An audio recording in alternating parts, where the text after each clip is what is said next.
Well, I'm afraid I have some sad news to deliver. I know it's hard to believe, but there's only 1 week left of the NFL season. The AFC and NFC championship games, they're all done, and somehow the NFL managed to pull it off once again.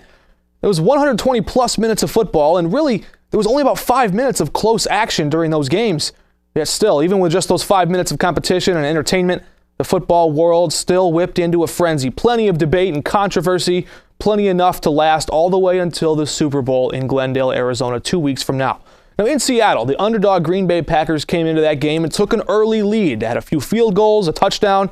Seattle didn't even score until the second half. With under 5 minutes to go in the game, quarterback Russell Wilson was stuck in the worst playoff game of his career. 4 interceptions, no touchdowns, trailing 19-7. Now at that point, if you're one of those stat nerds, you've probably heard of one of those win probability calculators. Takes the score, the remaining time, factors it all together, and projects a winner by percentage. With 4 minutes and 50 seconds left on the game clock, Green Bay held a 2-score lead and a 97% chance to come out and win the game. But then all of a sudden, Seattle's offense woke up. They erupted to score 15 points in just 44 seconds. Now during that time, the Seahawks managed to convert an onside kick and completed a 2-point conversion. It was a crazy change to the game. Then, with 14 seconds left, Green Bay came back and actually tied the game with another field goal of their own, bringing the win probability back to 50%. Tie game with 14 seconds. Green Bay won the coin toss, deferred to the home team, a costly mistake because then the Seahawks, those defending champions, marched right back down the field and won the game. The Seahawks beating the Packers once again on the final play of the game. But it wasn't the game's closing drive that's drawing criticism. It was the opening drive. Aaron Rodgers was driving the Packers deep into Seahawks territory when he thought that he'd lured defensive end Michael Bennett offsides. You can see clearly right here, Bennett is offsides in the neutral zone. At that time, Rodgers snapped the ball thinking he had a free play and tossed it up to the end zone.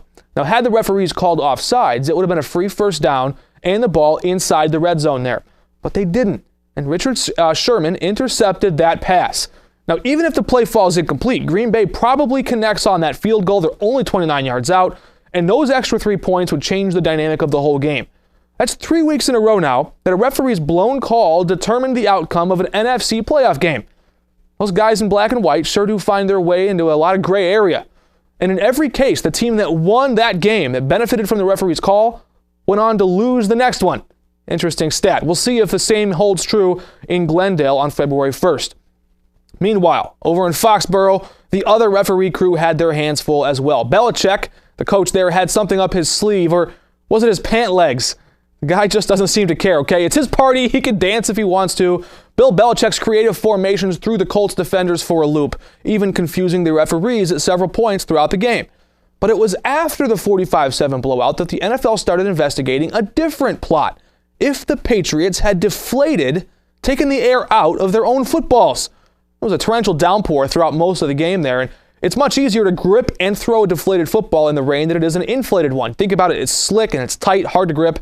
If it's deflated a little bit, a quarterback can get a better grip on the ball. So during the strongest part of that rainstorm, in the third quarter, Tom Brady seemed to be completely undeterred. In fact, he completed all 9 pass attempts during that third quarter, including a pair of touchdowns.